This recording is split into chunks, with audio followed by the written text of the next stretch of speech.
പിള്ളേർ അവിടെ കിടക്കാൻ വെച്ച് ഈ മാതാവിന്റെ രൂപം താഴെ വീണ് പടയാണ്ട് കൊടുത്തു. അപ്പൊ അയാളോട് പറഞ്ഞു തമ്പുരാൻ കാണിച്ചു തന്നാണ്, ഇനി നിങ്ങൾ നോക്കി എന്താ സംഭവിക്കാൻ പോണെന്ന്. അവിടെ കൈക്കാരന്മാർ ഓടി വന്നു, ഈ വലിയ ചാക്ക് കൊണ്ടുവന്നു, ആല കഷ്ണങ്ങളെ കയ്യിൽ പറിക്കിട്ട് അതോടെ ആ കഴിഞ്ഞു. ഇത്രേ ഉള്ളൂ. തിരിച്ചറിയണം നമ്മള്. അതല്ല ഈ വിശുദ്ധ കുർബാന എന്ന് പറയുന്നത്. ഈ തമ്പുരാന്റെ അടുത്തേക്ക് പ്രിയമുള്ളവരെ ഞാൻ പറയും, നിങ്ങൾ വരേണ്ടത് വിശുദ്ധ കുർബാനയ്ക്ക് നിങ്ങൾ വാ. നിങ്ങൾ വിശുദ്ധ കുർബാനയ്ക്ക് വന്നിട്ട് നിങ്ങൾ തമ്പുരാനോട് നിങ്ങൾ കാര്യം പറ.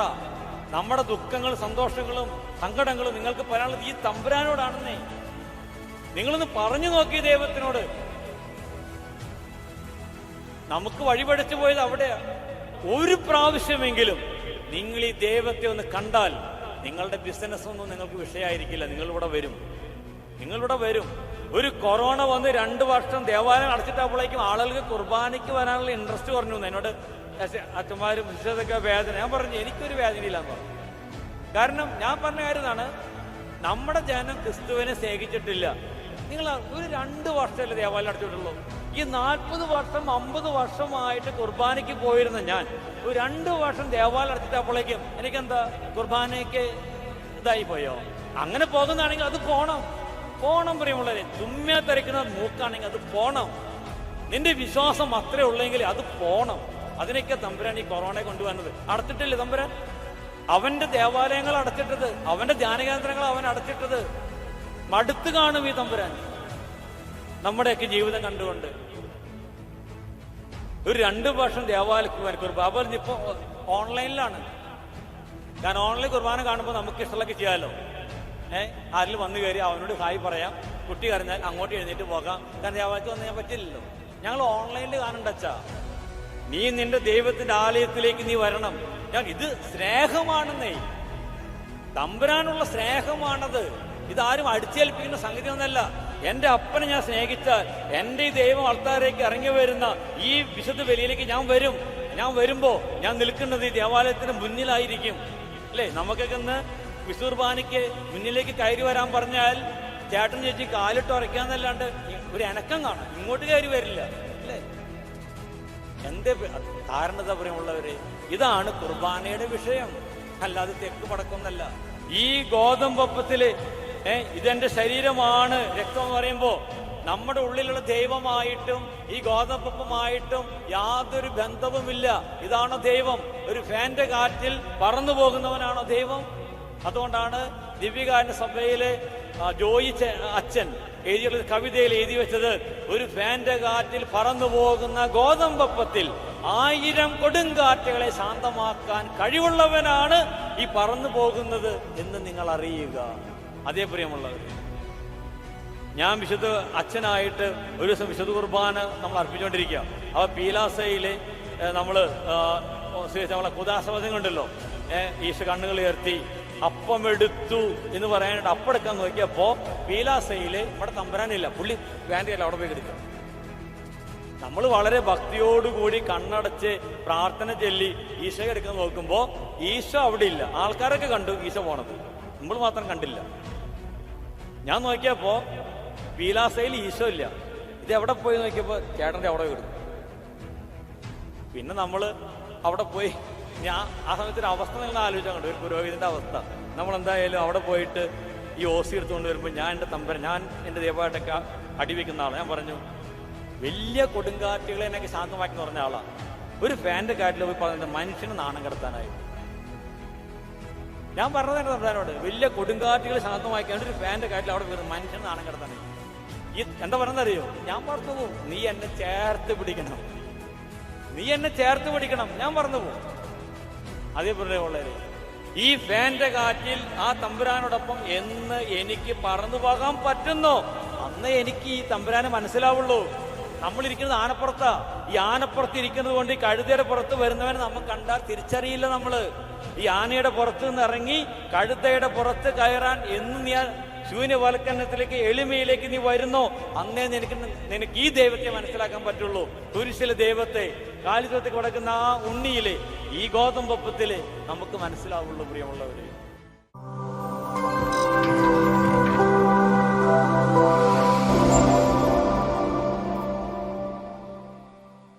ദൈവത്തിന് നമ്മുടെ ജീവിതത്തിൽ ഒന്നാം സ്ഥാനം നൽകുക, ദൈവത്തെ സ്നേഹിക്കുക, ദൈവത്തോട് കാര്യങ്ങൾ ചോദിക്കുക എന്ന് പറയുമ്പോൾ പ്രിയമുള്ളവരെ, നമ്മൾ ധ്യാനിക്കേണ്ട മറ്റൊരു വിഷയമാണ് വിശുദ്ധ കുർബാന എന്ന് പറയുന്നത്. കാരണം ഇതാണ് ദൈവം. കത്തോലിക്ക സഭ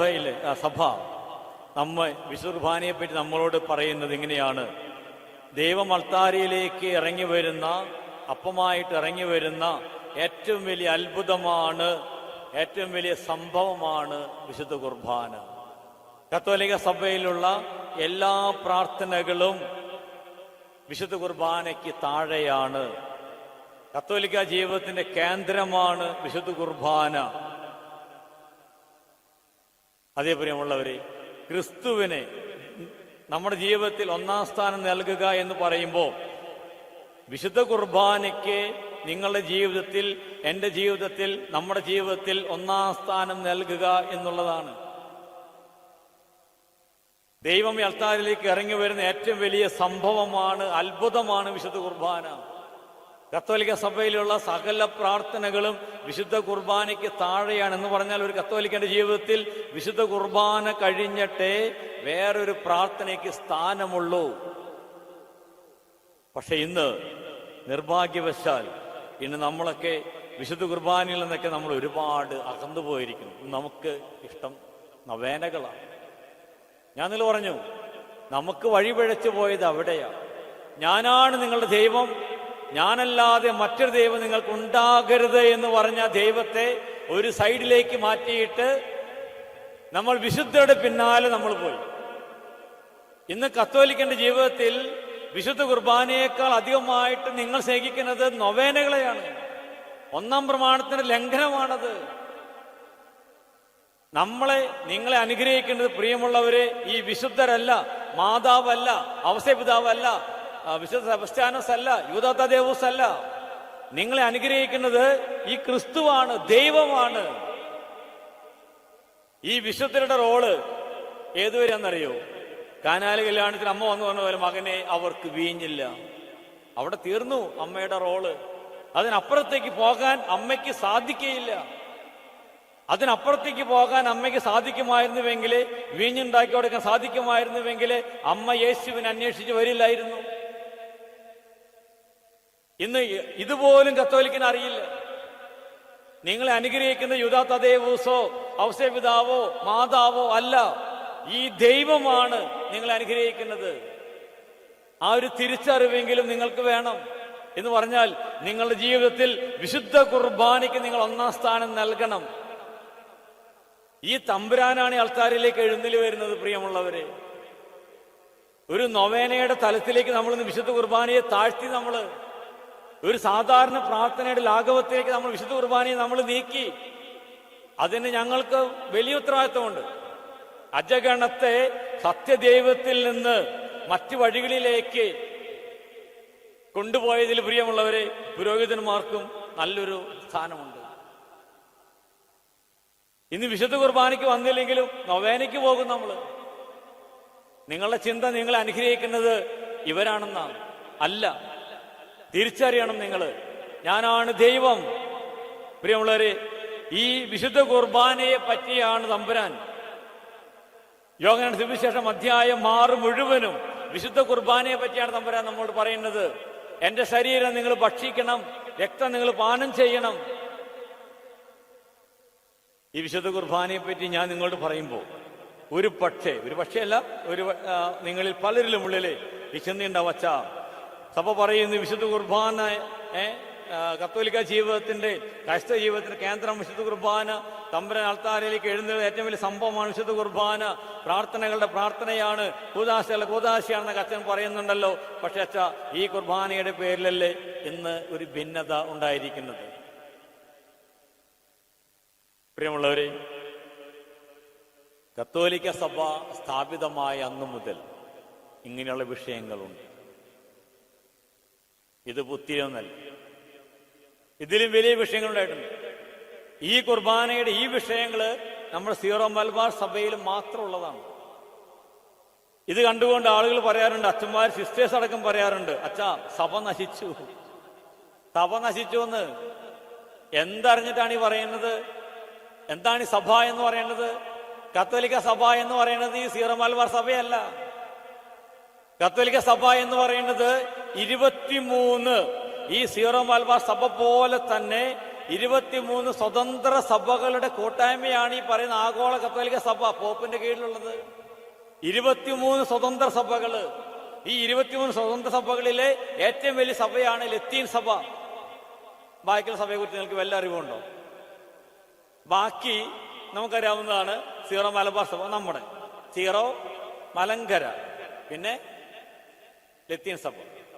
ഇതാണ് ഈ 23 സഭകളിലെ ഈ 3 കുറിച്ച് നമുക്ക് അറിയത്തുള്ളൂ. ലത്തീൻ സഭയും അതുപോലെ തന്നെ മലങ്കര സഭയും അതുപോലെ തന്നെ സീറോ മലബാർ സഭയും. ബാക്കി 19 ബാക്കി 20 ഏതൊക്കെയാണ് നിങ്ങൾക്ക് അറിയപ്പെടുന്ന പ്രിയമുള്ളവര്? എനിക്കുപോലും അറിയില്ല. ഞാനതുകൊണ്ട് അതെല്ലാം എഴുതി ഇങ്ങനെ ഇവിടെ വെച്ചിരിക്കും, ആരും ചോദിക്കും പറയാനായിട്ട് എളുപ്പമല്ല. ബാക്കി 20 സ്വതന്ത്ര സഭകൾ ഈ സീറോ മലബാർ സഭ പോലെ. നമ്മുടെ കത്തോലിക്ക സഭ എന്ന് പറയുന്നത് സീറോ മലബാർ സഭയാണ്. ഇതൊക്കെ ഇട്ടാവട്ടത്തെ സംഗതിയുള്ളൂ. ഞങ്ങളൊക്കെ റോമിൽ എന്താ പഠിക്കാനായിട്ട് പോയപ്പോൾ സായിപ്പാര് ചോദിക്കുന്നത് എന്തുകൊണ്ട് സീറോ മലബാർ സഭ? അവരാരത് പാഷാണ്ടതയാന്നാണ്. ഇപ്പൊ ഈ ഞാനീ പറഞ്ഞ ബാക്കി 22 സഭകൾക്ക് നിങ്ങൾക്ക് വല്ല കെട്ടറിവുണ്ട്? ഈ കത്തോലിക്ക സഭയാണത്. കത്തോലിക്ക സഭ എന്ന് പറയുന്നത് 23 സ്വതന്ത്ര സഭകളുടെ കൂട്ടായ്മയാണ്. ഈ പറയുന്ന സീറോ മലബാർ സഭ ഈ സഭയിൽ നിന്ന് കത്തോലിക്ക സഭയിൽ നിന്ന് വിട്ടുപോയാലും സഭയ്ക്കൊന്നും സംഭവിക്കാൻ പോണമെന്നില്ല. അത് ഞാൻ സഭയെ കുറിച്ച് പറയുമ്പോൾ ഞാൻ പറയാം. അപ്പൊ ഈ ഒരു വിഷയം, വിശുദ്ധ കുർബാനയുടെ ഒരു വിഷയം എന്നുള്ളത് നമ്മുടെ ഈ സഭയിൽ ഉള്ളിലുള്ള സംഗതി മാത്രം. അതുകൊണ്ട് സഭ നശിച്ചൊന്നും ആരും ചിന്തിക്കാൻ വേണ്ട, ആരും പറയും വേണ്ട. ഞാൻ നിങ്ങൾ പറഞ്ഞു, സഭ സ്ഥാപിതമായും അന്ന് മുതൽ സഭയിൽ ഇങ്ങനെയുള്ള വിഷയങ്ങളുണ്ട്, ഉണ്ടാകും, ഉണ്ടാകണം. കാരണം നമ്മൾ ജീവനുള്ള ദൈവത്തിന് ജീവനുള്ള മക്കളാണ്. നമ്മൾ ചത്തവരെന്നല്ല. നിങ്ങൾ സെമിത്തേരിയിൽ പോയിട്ട് നിങ്ങൾ പറഞ്ഞേക്ക്, അവിടെ ആർക്കും ഒരു പരാതിയില്ലല്ലോ. ഒരു പരാതി ആർക്കുമില്ല. നിങ്ങൾ എന്ത് പറഞ്ഞാലും അവരെതിർത്തൊരു അക്ഷരം പോലും അവർ പറയില്ല. കാരണം എന്താ പറയുക? അവർക്ക് ജീവനില്ല. ഇത് സെമിത്തേരി അല്ല. ഈ ഇരിക്കേണ്ടതൊക്കെ ജീവനുള്ള ദൈവത്തിന്റെ ജീവനുള്ള മക്കളാ. ഞാൻ നിങ്ങളോടൊരു കാര്യം പറയുമ്പോ നിങ്ങൾ അതിനെ ചോദ്യം ചെയ്യും. അതാണ് ജീവൻ എന്ന് പറയുന്നത്. പ്രിയമുള്ളവരെ, ഇപ്പൊ നമ്മുടെ ഈ വിഷയം ഇതൊന്നും അത്ര ഒരു വിഷയമൊന്നുമല്ല. ഇതൊക്കെ അങ്ങനെ പോകും. പ്രിയമുള്ളവരെ, ഇത് ഞാൻ പറഞ്ഞില്ലേ, രണ്ട് തിയോളജിക്കലായിട്ടുള്ള കാഴ്ചപ്പാടുകളുടെ സംഗതികളാണിത്. ഞാൻ നിങ്ങൾ ചോദിക്കുകയാണ്, ഈശോയ്ക്ക് എത്ര ശരീരമുണ്ട്? പ്രിയമുള്ളവരെ, ഈശോയ്ക്ക് എത്ര ശരീരമുണ്ട്? 1. 2. ഈശോയ്ക്ക് 4 ശരീരമുണ്ട്. 1 നമ്മെ പോലെ ഈ ഭൂമിയിൽ 33 വർഷം ജീവിച്ച മനുഷ്യ ശരീരം. നിങ്ങളത് മറക്കരുത്. ഈ ശരീരത്തെ നിങ്ങൾ ഒരിക്കലും മറക്കരുത്. എന്നിട്ട് നിങ്ങൾ സ്വർഗത്തിലേക്ക് നോക്കിയാൽ മതി. അടുത്തത് ഉത്ഥാന ശരീരം. അത് നമുക്ക് കാണാനായിട്ട് സാധിക്കില്ല. അടുത്തത് ഏതാണ്? യേശുവിന്റെ മൗതിക ശരീരം, സഭ. 4മത്തേതെന്നറിയോ? വിശുദ്ധ കുർബാന. അപ്പൊ യേശുവിന്റെ മൗതിക ശരീരമാണ് ഈ ഇരിക്കുന്നത്. ഇതാണ് ക്രിസ്തുവാണ് ഈ ഇരിക്കുന്നത്. യേശുവിന്റെ 3ാമത്തെ ശരീരം. വിശുദ്ധ പൗലോസ്ലീഹ എഫെസോസ്യർക്ക് എഴുതിയ ലേഖനം അധ്യായം 5 പറയുന്നത്, ഭർത്താക്കന്മാരെ സഭ ക്രിസ്തു സഭയെ സ്നേഹിച്ചതുപോലെ നിങ്ങൾ ഭാര്യമാരെ സ്നേഹിക്കണം. ഭാര്യമാരെ സഭ ക്രിസ്തുവിന് കീഴ്പ്പെട്ടിരിക്കുന്ന പോലെ നിങ്ങൾ ഭർത്താക്കന്മാർക്ക് കീഴ്പ്പെട്ടിരിക്കണം. ഈ സഭ എന്ന് പറയുന്നത് ക്രിസ്തുവിന്റെ 3ാം ശരീരമാണ്, മൗതിക ശരീരം. അപ്പോ ചില പിതാക്കന്മാരും ദേവശാസ്ത്രന്മാരും പറയുന്നു, നമ്മൾ വിശുദ്ധ ബലി അർപ്പിക്കേണ്ടത് ആരെ നോക്കിയിട്ടാണ്? ദൈവജനം എന്ന് പറഞ്ഞാൽ ക്രിസ്തുവിന്റെ മൗതിക ശരീരമാണിത്. ഈ ശരീരത്തെ യേശുവിനെ നോക്കിയിട്ട് വേണം ബലിയർപ്പിക്കാനായിട്ട്. അത് ഒരു വിഷയം. അടുത്തത്, സഭ എന്ന് പറയുന്നത് തീർത്ഥാടന സഭയാണ്. എവിടേക്കാണ് തീർത്ഥാടനം? സ്വർഗത്തിലേക്കാണ് പ്രിയമുള്ളവരെ നമ്മൾ യാത്ര ചെയ്യുന്നത്. ആ യാത്രയിൽ അജഗണങ്ങളെ മുന്നോട്ട് നയിക്കുന്നവരാണ് മാർപ്പാപ്പ മുതലേ ഇങ്ങോട്ടുള്ള പിതാക്കന്മാരടക്കം, നമ്മുടെ കൊച്ചത്തിനടക്കം ഇടയന്മാര്. അപ്പൊ നമ്മളൊരു യാത്രയിലാണ്, സ്വർഗോന്മുഖമായിട്ടുള്ള യാത്ര. ഈ സ്വർഗോന്മുഖമായിട്ടുള്ള യാത്രയില് നമ്മൾ എങ്ങോട്ടാണ്? നമ്മൾ മുന്നോട്ട് പോകുന്നു അല്ലെ? ഇടയൻ മുന്നോട്ട് പോകുന്നു, പിന്നാലെ ആടുകള് അധികണം വരുന്നു. ഇനി സഭ എന്താ പറയേണ്ടത്? വിശുദ്ധ കുർബാന എന്ന് പറയുന്നത് ദൈവം അപ്പമായിട്ട് അൾത്താരയിലേക്ക് ഇറങ്ങി വരുന്ന സംഭവം. ഈ ദൈവം അപ്പമായിട്ട് അൾത്താരയിലേക്ക് ഇറങ്ങി വരുമ്പോ ഇതാണ് സ്വർഗം. സംശയമൊന്നും വേണ്ട കാര്യത്തില്ലേ, ഇതാണ് സ്വർഗം. അപ്പൊ നമ്മൾ സ്വർഗത്തിലേക്കല്ല നമ്മൾ നോക്കി നിൽക്കേണ്ടത് എന്നുള്ള വേറൊരു പക്ഷം. കാരണം തമ്പുരാൻ അൾത്താരിലേക്ക് ഇറങ്ങി വരുമ്പോ നമ്മൾ സ്വർഗത്തിലേക്കല്ലേ നോക്കി നിൽക്കേണ്ടത്. ഇതിലെ ആരാണ് ശരി, ആരാണ് തെറ്റ്? 3-ാം നൂറ്റാണ്ടിൽ ആഗോള കത്തോലിക്ക സഭയെ പിടിച്ചുകുലുക്കിയ വലിയ സംഭവം ഉണ്ടായി. ഇത് സീറോ മലബാർ സഭയിലുള്ള പ്രശ്നമാണ്. ഇതല്ല, 23 സഭകളെയും പിടിച്ചുകുലുക്കിയ വലിയൊരു പ്രതിസന്ധി ഉണ്ടായിരുന്നു കത്തോലിക്ക സഭയ്ക്ക്. തകർന്നു പോയിട്ടൊന്നുമില്ല സഭ അവിടെ. എന്തായിരുന്നു അറിയാം പ്രതിസന്ധി? ക്രിസ്തോട്ടോക്കോസ് ദയോട്ടോക്കോസ് പറയുന്ന എന്ന് പറഞ്ഞാൽ കന്യകാമറിയത്തെ, ഈസ്റ്റിൽ നിന്നുള്ള പിതാക്കന്മാര് പറഞ്ഞു, ഞങ്ങൾ കന്യകാമറിയത്തെ കർത്താവിന്റെ അമ്മ എന്നേ വിളിക്കുള്ളൂ. അപ്പൊ വെസ്റ്റിൽ നിന്നുള്ളവർ പറഞ്ഞു, ഞങ്ങൾ കന്യകാമറിയത്തെ ദൈവത്തിന്റെ അമ്മ എന്നേ വിളിക്കുള്ളൂ. ഇവര് പറഞ്ഞു, ഞങ്ങൾ കന്യകാമറിയത്തെ ദൈവത്തിന്റെ അമ്മ എന്നേ വിളിക്കുള്ളൂ. കാരണം ദൈവത്തിന്റെ ഇവര് പറഞ്ഞു കർത്താവിന്റെ ഈസ്റ്റിൽ നിന്നുള്ളവര് വെസ്റ്റിൽ നിന്നുള്ളവർ പറഞ്ഞു, ഞങ്ങള് കന്യകാമറിയത്തെ കർത്താവിന്റെ അമ്മ എന്ന് ഞങ്ങൾ വിളിക്കും. തെറ്റിപ്പോയി എനിക്ക്. ഈസ്റ്റിൽ നിന്നുള്ള പിതാക്കന്മാർ പറഞ്ഞു, അച്ഛന്മാർ തിയോളസും പറഞ്ഞു, ഞങ്ങൾ ദൈവമാതാവിനെ കർത്താവിന്റെ അമ്മ എന്ന് ഞങ്ങൾ വിളിക്കുള്ളൂ, ദൈവത്തിന്റെ അമ്മ എന്ന് ഞങ്ങൾ വിളിക്കില്ല. കാരണം ദൈവത്തെ ആരും പ്രസവിച്ചിട്ടില്ല, ദൈവം സ്വയംഭൂവാണ്. അതുകൊണ്ട് ദൈവത്തിന് അമ്മയില്ല. സത്യമല്ല പറഞ്ഞു, ദൈവത്തിന് അമ്മയില്ല. അതുകൊണ്ട് കന്യകാമറിയത്തെ ഞങ്ങൾ ദൈവമാതാവ് എന്ന് ഞങ്ങൾ വിളിക്കില്ല. ആര്? ഈസ്റ്റിൽ നിന്ന്. ഈശ്വരൻ എന്ത്? ഞങ്ങൾ പറഞ്ഞു 23 സ്വതന്ത്ര സഭകളിലെ 22 സഭകള് അവര് പറഞ്ഞു, ഞങ്ങൾ കന്യകാമറിയത്തെ കർത്താവിന്റെ അമ്മ എന്നേ വിളിക്കുള്ളൂ, ദൈവത്തിന്റെ അമ്മ എന്ന് വിളിക്കില്ല. അപ്പോ ദി വെസ്റ്റേൺ എന്ന് പറഞ്ഞാൽ നമ്മൾ എത്തിയ സഭ, അതാണ് ഏറ്റവും വലിയ സഭ. അവര് പറഞ്ഞു, ഞങ്ങൾ കന്യകാമറിയത്തെ ദൈവത്തിന്റെ അമ്മ എന്നേ വിളിക്കുള്ളൂ. കാരണം കർത്താവ് ദൈവല്ലേ, കർത്താവ് ദൈവല്ലേ. ഈ ഇരിക്കുന്ന എന്താ പറയാ, ഈ സൈഡിലുള്ളവർ പറയാണ്, ഞങ്ങൾ കന്യകാമറിയത്തെ ദൈവത്തിന്റെ അമ്മ എന്നേ ഞങ്ങൾ വിളിക്കുള്ളൂ, കാരണം കർത്താവ് ദൈവമാണ്. അതുകൊണ്ട് ഞങ്ങൾ കന്യകാമറിയ ദൈവത്തിന്റെ അമ്മ എന്നേ വിളിക്കുള്ളൂ എന്നില്ല ഇവര്. നിങ്ങൾ പറയുന്നു ഞങ്ങൾ കന്യകാമറിയത്തെ കർത്താവിന്റെ അമ്മ എന്നേ പറയുള്ളൂ, കാരണം ദൈവത്തിന് അമ്മയില്ല, ദൈവത്തിന് ആരും പ്രസവിച്ചതല്ല. ഇതിൽ ആരാ ശരി, ആരാ തെറ്റ്? നിങ്ങളെന്ന് പറഞ്ഞു, ഇതിൽ ആരാ ശരി, ആരാ തെറ്റ്? ആരാണ് ഇവിടെ താഴേണ്ടത്? നമ്മൾ പറയാറില്ലേ, ഒന്ന് ഏതെങ്കിലും ഒരു വിഭാഗത്തിന് താന്നു കൊടുത്തൂടെ എന്ന്. എങ്ങനെ ഇത് താവാൻ പറ്റണേ? നിങ്ങൾ പറയേണ്ടത് 100% ശരിയല്ലേ, പിന്നെ നിങ്ങൾക്ക് എങ്ങനെ താവാൻ പറ്റണേ? ഇവര് പറയേണ്ടത് 100% ശരിയല്ലേ, ഇവര് എവിടെ താവാൻ പറ്റണേ? ആരും താന്നൊന്നുമില്ല. പ്രിയമുള്ളവരെ, നീ കന്യകാമറിയത്തെ ദൈവത്തിന്റെ അമ്മ എന്ന് വിളിക്കുന്നത്, നീ അങ്ങനെ വിളിച്ചോ, നീ കർത്താൻ നീ അങ്ങനെ വിളിച്ചോ. സ്വർഗത്തിന്റെ വിഷയം അതൊന്നല്ല. അത് ഞാൻ നാളെ പറഞ്ഞുതരാം. സ്വർഗത്തിന്റെ വിഷയം അതൊന്നല്ല. മാതാവിനെ കർത്താവിന്റെ അമ്മ, ആശോദാന്റെ ഭാര്യ എന്താണ് നീ വിളിച്ചത്? വിഷയമൊന്നുമല്ല. സ്വർഗത്തിന്റെ വിഷയം വേറെ. അപ്പൊ ഇങ്ങനെയുള്ള പ്രതിസന്ധികള് പ്രിയമുള്ളവരെ സഭയിൽ ഉണ്ടാകും. നാരിക ശക്തി പ്രബലപ്പെടുകയില്ലെന്ന് പറയുന്നത് ആക്രമണം ഉണ്ടാകുന്നില്ല. ഞാൻ പറഞ്ഞില്ലേ, നമുക്ക് ചിന്തിക്കാനും പറയാനുള്ള കഴിവുകൾ, നമ്മൾ ജീവനുള്ള ദൈവത്തിന്റെ മക്കളാ, നമ്മൾ മന്ദബുദ്ധികളല്ല. നമ്മള് ദൈവം പറഞ്ഞില്ലേ, ഞാൻ മരിച്ചവരുടെ ദൈവമല്ല, അബ്രാഹത്തിന്റെയും ഇസ്ഹാക്കിന്റെയും യാക്കോബിന്റെയും ദൈവമാണ്. അതേ പ്രിയമുള്ളവര്, അപ്പോ ഈ വിഷയങ്ങളൊക്കെ ഓരോന്നൊക്കെ ഉണ്ടാവും. അതൊക്കെ അതുപോലെ തന്നെ പോവുകയും ചെയ്യും. കാരണം സഭയെ നയിക്കുന്നത് ദൈവമാണ്. അത് ഞാൻ നിങ്ങളുടെ സഭയെ കുറിച്ച് വരുമ്പോൾ ഞാൻ ചിന്തിക്കാം. അപ്പോൾ ഇവിടെ ഇനി പ്രിയമുള്ളവരെ, നമ്മൾ വിശുദ്ധ കുർബാനയ്ക്ക് വരുമ്പോൾ ഈശോ ഈ പറഞ്ഞത് വിശുദ്ധ കുർബാനയെ പറ്റിയാണ്. സ്വർഗത്തിൽ നിന്ന് ഞാൻ സ്വർഗത്തിൽ നിന്ന് ഇറങ്ങിയ അപ്പം ഞാനാണ് എന്ന് അവൻ പറഞ്ഞതിനാൽ യഹൂദർ അവനെതിരെ പിറുപിറുത്തു. അവർ ചോദിച്ചു, ഇവൻ ജോസഫിന്റെ മകനായ യേശുവല്ലേ, മറിയമല്ലേ ഇവന്റെ അമ്മ, പിന്നെ ഇവൻ പറയുമ്പോൾ സ്വർഗത്തിൽ ഇറങ്ങി അപ്പമാകുന്നു എന്ന്. അവരവിടെ ശക്തമായ ജനങ്ങളുടെ അവർക്ക് മനസ്സിലാവുന്നില്ല. പക്ഷേ ഈശോ വീണ്ടും മുന്നോട്ട് പോവാണ്, കോംപ്രമൈസ് ഒന്നുമില്ല. ഈശോ പറയാണ്, സ്വർഗത്തിനിറങ്ങിയ അപ്പം ഞാനാണ്, ആരെങ്കിലും അപ്പത്തിൽ നിന്ന് ഭക്ഷിച്ചാൽ അവൻ എന്നേക്കും ജീവിക്കും, ലോകത്തിന്റെ ജീവന് വേണ്ടി ഞാൻ നൽകുന്ന അപ്പം എന്റെ ശരീരമാണ്. വീണ്ടും വായിച്ചത്, ഇതേപ്പറ്റി യഹൂദർക്കിടയിൽ വീണ്ടും തർക്കമുണ്ടായി. ഇവന് തന്റെ ശരീരം നമുക്കെങ്ങനെ ഭക്ഷണമായി തരാൻ ഇവന് കഴിയും? ഇവൻ എന്ത് ഭ്രാന്താണ് ഈ പറയുന്നത്? ഇവൻ പറയുന്നത് ഇവന്റെ ശരീരം ഭക്ഷിച്ചാൽ, രക്തം പാനം ചെയ്താൽ അവൻ നിത്യജീവനുണ്ടെന്ന്, മരിക്കയില്ലെന്ന്.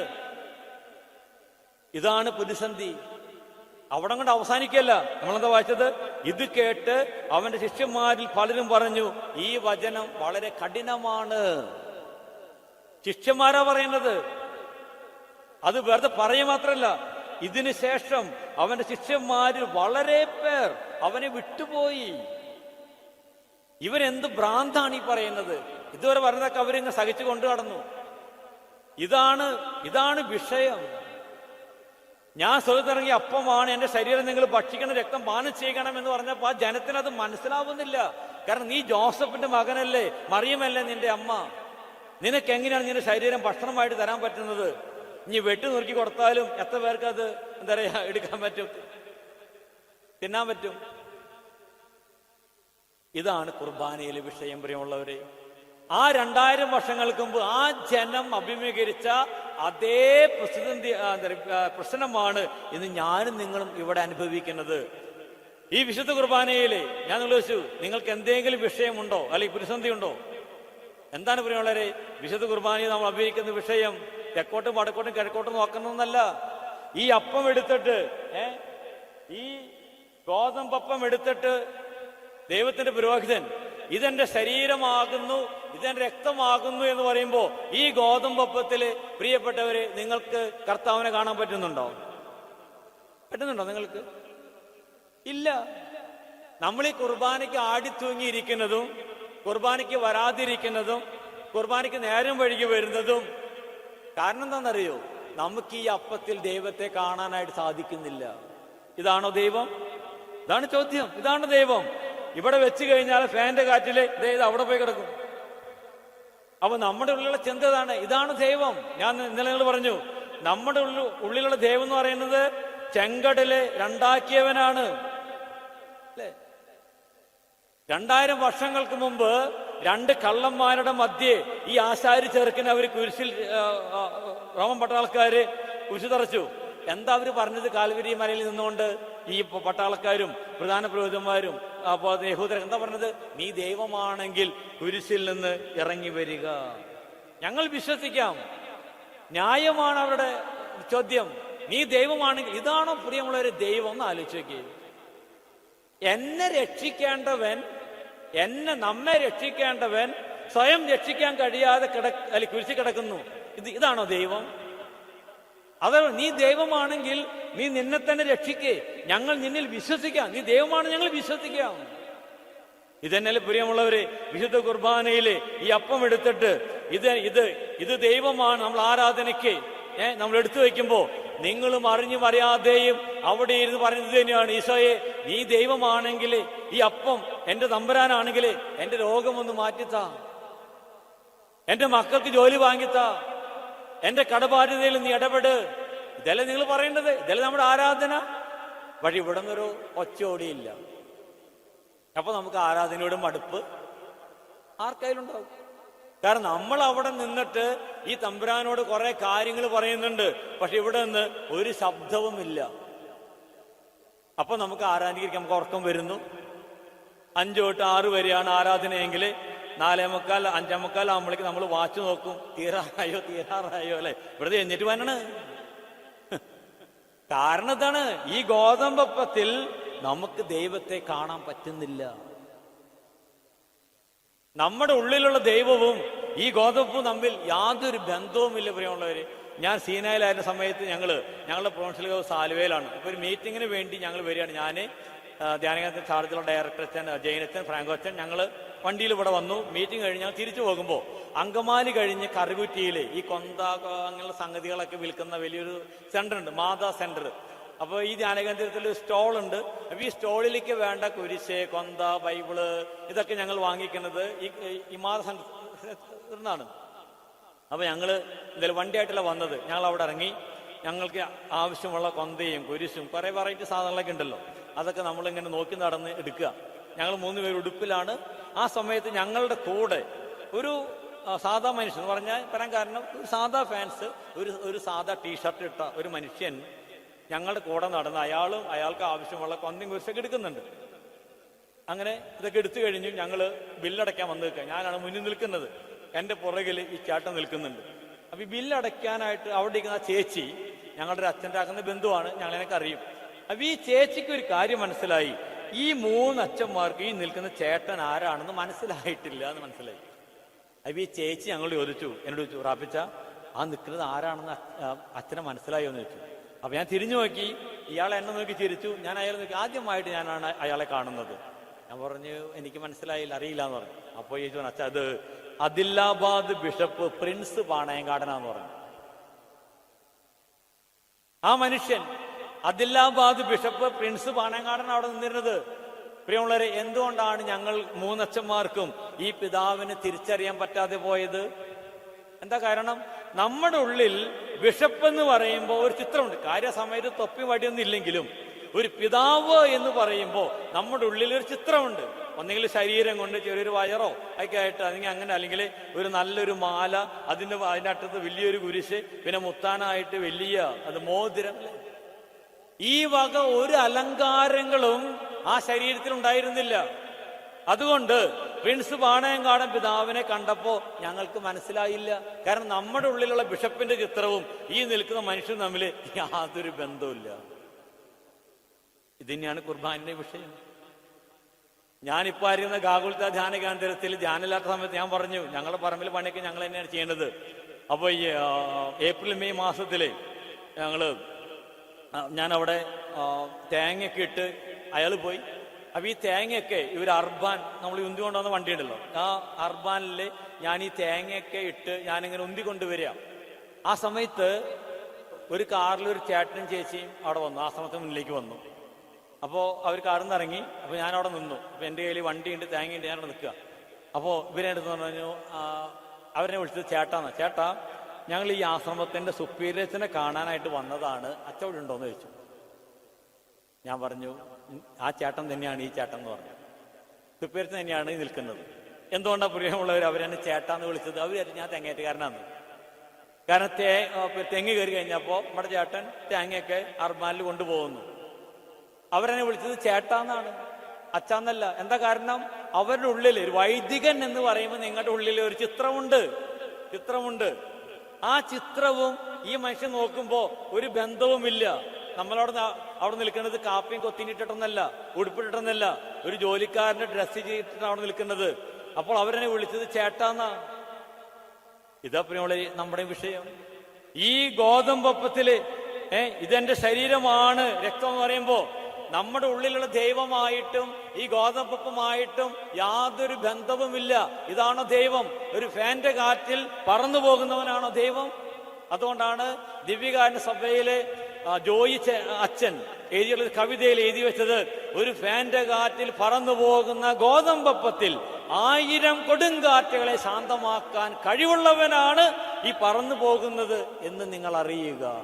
അതേ പ്രിയമുള്ളവര്, ഞാൻ വിശുദ്ധ അച്ഛനായിട്ട് ഒരു ദിവസം വിശുദ്ധ കുർബാന നമ്മൾ അർപ്പിച്ചുകൊണ്ടിരിക്കുക. അപ്പൊ പീലാസയില് നമ്മളെ കുദാസവധം കണ്ടല്ലോ, ഈശോ കണ്ണുകൾ ഉയർത്തി അപ്പമെടുത്തു എന്ന് പറയാനായിട്ട് അപ്പെടുക്കാൻ നോക്കിയപ്പോ പീലാസയില് നമ്മുടെ തമ്പരാനില്ല, പുള്ളി പാൻ്റെ അല്ല അവിടെ പോയി കിടക്കുക. നമ്മൾ വളരെ ഭക്തിയോടുകൂടി കണ്ണടച്ച് പ്രാർത്ഥന ചൊല്ലി ഈശോ എടുക്കാൻ നോക്കുമ്പോ ഈശോ അവിടെ ഇല്ല. ആൾക്കാരൊക്കെ കണ്ടു ഈശോ പോണത്, നമ്മൾ മാത്രം കണ്ടില്ല. ഞാൻ നോക്കിയപ്പോ പീലാസയിൽ ഈശോ ഇല്ല. ഇത് എവിടെ പോയി നോക്കിയപ്പോ ചേട്ടന്റെ അവിടെ കിടന്നു. പിന്നെ നമ്മള് അവിടെ പോയി, ഞാൻ ആ സമയത്ത് ഒരു അവസ്ഥ നിങ്ങൾ ആലോചിച്ചാൽ കണ്ടു, ഒരു പുരോഹിതന്റെ അവസ്ഥ. നമ്മൾ എന്തായാലും അവിടെ പോയിട്ട് ഈ ഓസി എടുത്തുകൊണ്ട് വരുമ്പോൾ ഞാൻ എൻ്റെ ദേവമായിട്ടൊക്കെ അടിവെക്കുന്ന ആളാണ്. ഞാൻ പറഞ്ഞു, വലിയ കൊടുങ്കാറ്റുകളെ എന്നൊക്കെ ശാന്തമാക്കി എന്ന് പറഞ്ഞ ആളാണ്. ഒരു ഫാന്റെ കാറ്റിൽ പോയി പറഞ്ഞിട്ട് മനുഷ്യനെ നാണം കടത്താനായിട്ട്. ഞാൻ പറഞ്ഞത് എൻ്റെ തമ്പുരാനോട്, വലിയ കൊടുങ്കാറ്റുകൾ ശാന്തമാക്കിയാണ്ട് ഒരു ഫാന്റെ കാറ്റിൽ അവിടെ പോയി മനുഷ്യനെ നാണം കടത്താനായിട്ട്. എന്താ പറയുന്നറിയോ? ഞാൻ പറഞ്ഞു പോവും, നീ എന്നെ ചേർത്ത് പിടിക്കണം, ഞാൻ പറഞ്ഞു പോവും. അതേപോലെ ഉള്ളവരെ, ഈ ഫാന്റെ കാറ്റിൽ ആ തമ്പുരാനോടൊപ്പം എന്ന് എനിക്ക് പറന്നു പോകാൻ പറ്റുന്നോ അന്നേ എനിക്ക് ഈ തമ്പുരാനെ മനസ്സിലാവുള്ളൂ. നമ്മളിരിക്കുന്നത് ആനപ്പുറത്താ. ഈ ആനപ്പുറത്ത് ഇരിക്കുന്നത് കൊണ്ട് ഈ കഴുതയുടെ പുറത്ത് വരുന്നവനെ നമുക്ക് കണ്ടാൽ തിരിച്ചറിയില്ല. നമ്മള് ഈ ആനയുടെ പുറത്ത് നിന്ന് ഇറങ്ങി കഴുതയുടെ പുറത്ത് കയറാൻ എന്ന് നീ ശൂന്യവൽക്കരണത്തിലേക്ക് എളിമയിലേക്ക് നീ വരുന്നോ, അന്നേ നിനക്ക് ഈ ദൈവത്തെ മനസ്സിലാക്കാൻ പറ്റുള്ളൂ. കുരിശിലെ ദൈവത്തെ, കാലിത്വത്തിൽ കിടക്കുന്ന ആ ഉണ്ണിയിലെ, ഈ ഗോതമ്പപ്പത്തിലെ നമുക്ക് മനസ്സിലാവുള്ളൂ. പ്രിയമുള്ളവരെ, നമ്മുടെ വിഷയം ഇതാ. ഈ ഗോതമ്പപ്പത്തിൽ നമുക്ക് ദൈവത്തെ കാണാൻ സാധിക്കുന്നില്ല നമുക്ക്. അതുകൊണ്ട് നമ്മൾ കുർബാനയ്ക്ക് വരാത്തെ. നിങ്ങൾ ഈ 600-700 വീടുകൾ ഉള്ള ഈ ഇതില് നിങ്ങൾ എത്ര പേര് കുർബാനയ്ക്ക് വരുന്നുണ്ട്? കാര്യം നിങ്ങൾക്ക് ന്യായീകരണം അച്ഛ ജോലിയുണ്ട്, ബിസിനസ് ഉണ്ട്. പക്ഷേ ഈ ഗോതമ്പപ്പത്തിൽ ഒരു പ്രാവശ്യമെങ്കിലും നിങ്ങൾ ഈ ദൈവത്തെ ഒന്ന് കണ്ടാൽ നിങ്ങളുടെ ബിസിനസ് ഒന്നും നിങ്ങൾക്ക് വിഷയമായിരിക്കില്ല. നിങ്ങളിവിടെ വരും. ഒരു കൊറോണ വന്ന് 2 വർഷം ദേവാലയം അടച്ചിട്ടപ്പോഴേക്കും ആളുകൾക്ക് കുർബാനയ്ക്ക് വരാനുള്ള ഇൻട്രസ്റ്റ് കുറഞ്ഞു. എന്നോട് അച്ഛന്മാരും ശിഷ്യതൊക്കെ വേദന. ഞാൻ പറഞ്ഞു എനിക്കൊരു വേദനയില്ലാന്ന് പറഞ്ഞു. കാരണം ഞാൻ പറഞ്ഞ കാര്യമാണ്, നമ്മുടെ ജനം ക്രിസ്തുവിനെ സ്നേഹിച്ചിട്ടില്ല. നിങ്ങൾ ഒരു 2 വർഷമല്ലേ ദേവാലയം അടച്ചിട്ടുള്ളൂ. ഈ 40 വർഷം 50 വർഷമായിട്ട് കുർബാനയ്ക്ക് പോയിരുന്ന ഞാൻ ഒരു 2 വർഷം ദേവാലയം അടച്ചിട്ടപ്പോഴേക്കും എനിക്കെന്താ കുർബാനയ്ക്ക് ഇതായി പോയോ? അങ്ങനെ പോകുന്നതാണെങ്കിൽ അത് പോണം പ്രിയമുള്ളവരെ. തുമ്മിയ തിരക്കുന്ന മൂക്കാണെങ്കിൽ അത് പോണം. നിന്റെ വിശ്വാസം അത്രേ ഉള്ളെങ്കിൽ അത് പോണം. അതിനൊക്കെ തമ്പുരാൻ ഈ കൊറോണയെ കൊണ്ടുവന്നത്. അടച്ചിട്ടില്ലേ തമ്പുരാൻ? അവന്റെ ദേവാലയങ്ങൾ അടച്ചിട്ടത്, അവന്റെ ധ്യാനകേന്ദ്രങ്ങൾ അവൻ അടച്ചിട്ടത്. മടുത്ത് കാണും ഈ തമ്പുരാൻ നമ്മുടെയൊക്കെ ജീവിതം കണ്ടുകൊണ്ട്.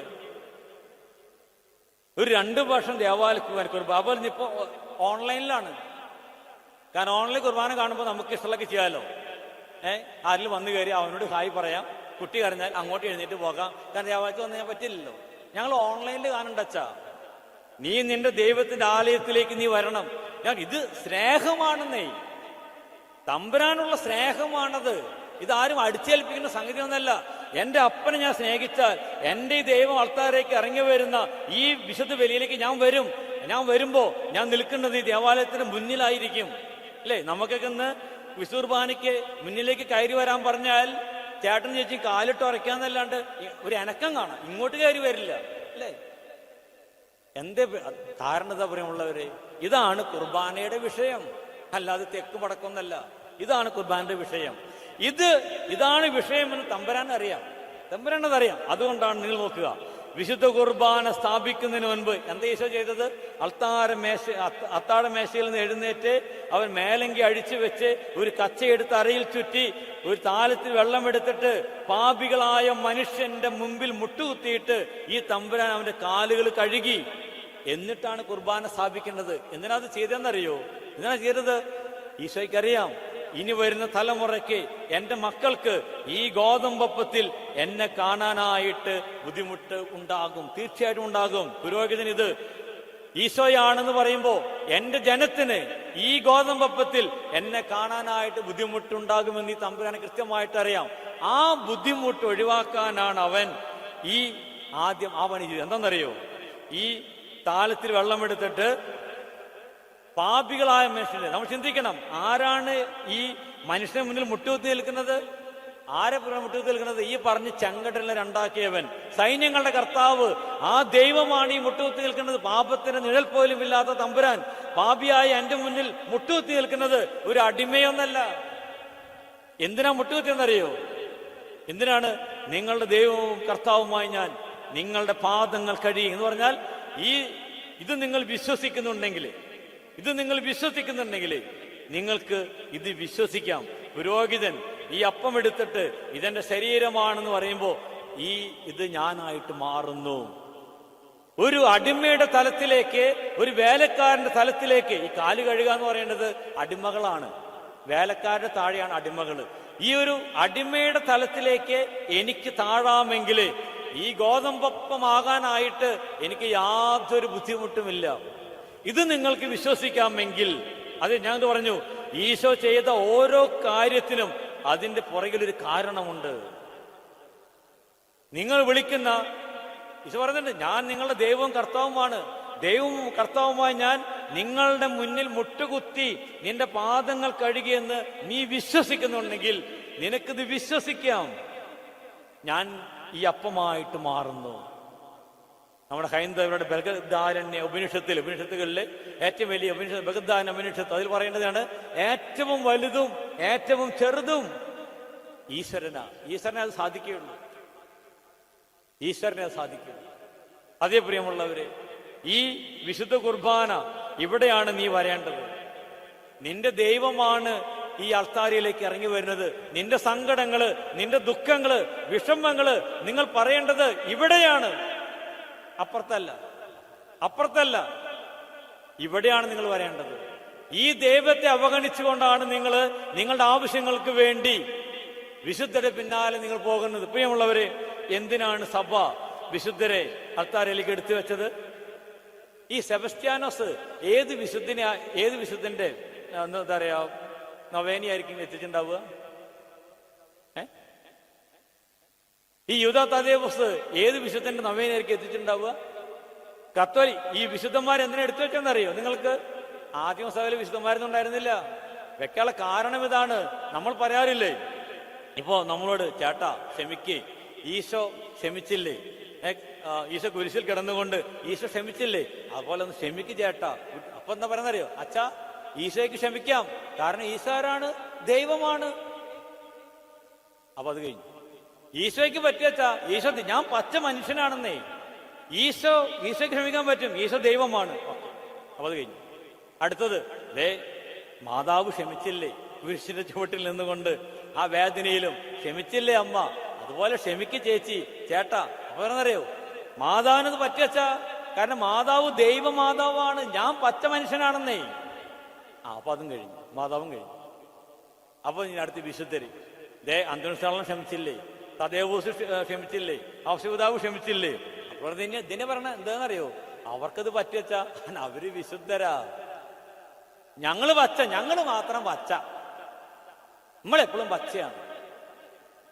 അങ്ങനെ പച്ച പറഞ്ഞപ്പോഴാണ് സഭ എടുത്തു വെച്ചത്. ക്ഷമിക്കാൻ പറ്റും, നിങ്ങൾ മാത്രമെന്നല്ല, ഈ വിശുദ്ധരൊക്കെ ഇതുപോലെ പച്ച മനുഷ്യരായിട്ട് ഈ ഭൂമിയിൽ ജീവിച്ചവരാണ് ഓരോ വിശുദ്ധനും വിശുദ്ധയും. ഇവർക്ക് ക്ഷമിക്കാൻ പറ്റുമെങ്കിൽ പ്രിയമുള്ളവരെ, ഈ റാപ്യത്തിന് ക്ഷമിക്കാൻ പറ്റും, സംശയമൊന്നും വേണ്ട കാര്യത്തില്. ഈ വിശുദ്ധന്മാരെ നമുക്ക് മുമ്പ് ഈ ഭൂമിയിൽ ജീവിച്ചവർ കടന്നുപോയ നമ്മുടെ ജ്യേഷ്ഠ സഹോദരന്മാരാ, എന്റെ ചേട്ടനും ചേച്ചിയുമാണ് ഇവരെ പോലെ ആകണം ഞാനും.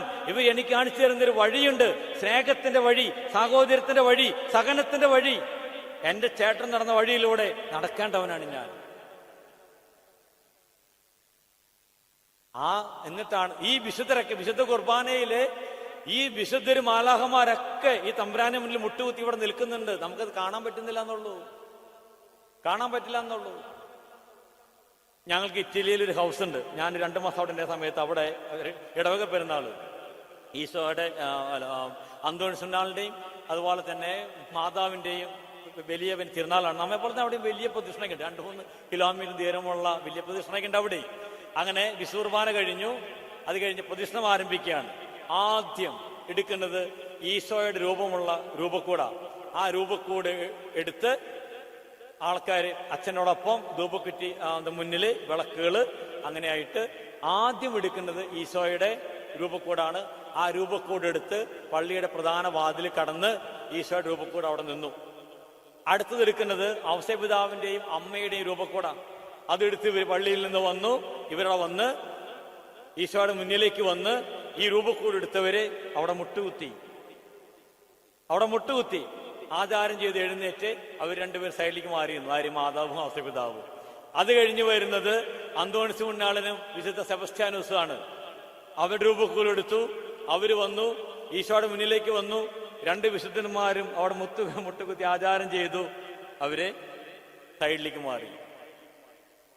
അത് കഴിഞ്ഞ് പ്രദക്ഷിണം ആരംഭിക്കുകയാണ്. ആദ്യം അന്തോണിസ് പുണ്യാളനും സെബസ്ത്യാനോസും, പിന്നാലെ അമ്മയും ഔസേപിതാവും, അതിന്റെ പുറകിൽ തമ്പുരാൻ. ഈ തമ്പുരാന് മുന്നിൽ മുട്ടുകുത്തി നിൽക്കാൻ വരും. നമ്മൾ പോയിട്ട് അവിടെ മുട്ടുകുത്തി നിൽക്കുക അല്ലേ? ഇതല്ല നമ്മുടെ അവസ്ഥ. പ്രിയമുള്ളവരെ, നമ്മള് ഈ ദേവാലയത്തില് നമ്മൾ മാതാവിന്റെ ഔസേപിതാവിന്റെ ഒക്കെ ഇവിടെ ഔസേപിതാവിന്റെ രൂപം ഇരിക്കുന്നുണ്ട്, ഇവിടെ അമ്മയുടെ രൂപം ഇരിക്കുന്നുണ്ട്. ഈ രൂപത്തിന് മുന്നിൽ നിങ്ങൾ വിളക്കെത്തിച്ച് വെക്കാറുണ്ടാവും? വെക്കാറില്ല. നമ്മുടെ വീട്ടിലാണെങ്കിലും പള്ളിയിലാണെങ്കിലും നമ്മൾ ഈ തൊട്ടുമുത്തുന്ന രൂപങ്ങളുടെ മുന്നിൽ നമ്മൾ വിളക്ക് വെക്കാറില്ല. അവരത് ഒരിക്കലും കടാവിളക്ക് വെക്കാറില്ല. ആ സമയത്ത് നമ്മൾ എപ്പോഴും വിളക്ക് കത്തുന്നത് ഈ തമ്പുരാന്റെ മുന്നിലാണ്. കാരണം അത് നമ്മൾ മുത്തുന്ന ഈ രൂപങ്ങളിൽ ദൈവ സാന്നിധ്യമില്ല. ഈ കുർബാന എന്ന് പറയുന്നത് ദൈവ സാന്നിധ്യമാണ്. അതുകൊണ്ട് ഈ ദൈവ സാന്നിധ്യത്തെ നമ്മൾ വിശുദ്ധ കുർബാന എടുക്കുന്നോ അപ്പൊ നമ്മൾ അതിനു മുന്നിൽ വിളക്കുണ്ട്. കാരണം അത് ദൈവ സാന്നിധ്യമാണ്, ദൈവമാണത്. നമ്മൾ തൊട്ടുമുത്തുന്ന ഈ രൂപങ്ങൾക്ക് എന്തെങ്കിലും ഒരു കേടുപാട് സംഭവിച്ചു കഴിഞ്ഞാൽ നമ്മുടെ കൈക്കാരന്മാര് അത് റിപ്പയർ ചെയ്യാൻ നോക്കും. അല്ലെങ്കിൽ എന്ത് ചെയ്യും? അത് ഒരു ചാക്കിൽ കെട്ടിയിട്ട് അട്ടത്തേറ്റേക്കും. നമ്മൾ ഇത്രയും നാളും മുത്താനായിട്ട് ഉന്തി തള്ളി നടന്നിരുന്ന ഈ മാതാവിന്റെ രൂപം താഴെ വീണ് പൊട്ടിക്കഴിഞ്ഞാൽ പിന്നെ അതിന്റെ സ്ഥാനം അവിടെ തന്നെയാണ്. ഞങ്ങള് തിരുവതിയിൽ പുതുരുത്തി എന്ന് പറയുന്ന ഇടവിൽ ഞാൻ ധ്യാനിപ്പിച്ചുകൊണ്ടിരിക്കുന്ന സമയത്ത് ഞാൻ ഈ വിഷയം അപ്പൊ അവിടെ മാതാവിന്റെ ഒരു നല്ല ഒരു 3-3.5 അടി വലുപ്പത്തിൽ നല്ല സുന്ദരിയായ മാതാവിന്റെ രൂപം ഇരിക്കുന്നുണ്ട്. ആൾക്കാർ പള്ളി നിറച്ച ആൾക്കാരുണ്ട്. ഇതിന് മുന്നിൽ നിറച്ച് കുട്ടികളാണ്. അപ്പൊ ഈ കുട്ടികൾ ഈ പറഞ്ഞ പോലെ അങ്ങോട്ട് തോണ്ടി ഇങ്ങോട്ട് തോണ്ടി ഇങ്ങനെ വികൃതി കാണിച്ചിട്ടൊക്കെ അവരെങ്ങനെ ഇരിക്കുന്നുണ്ട്.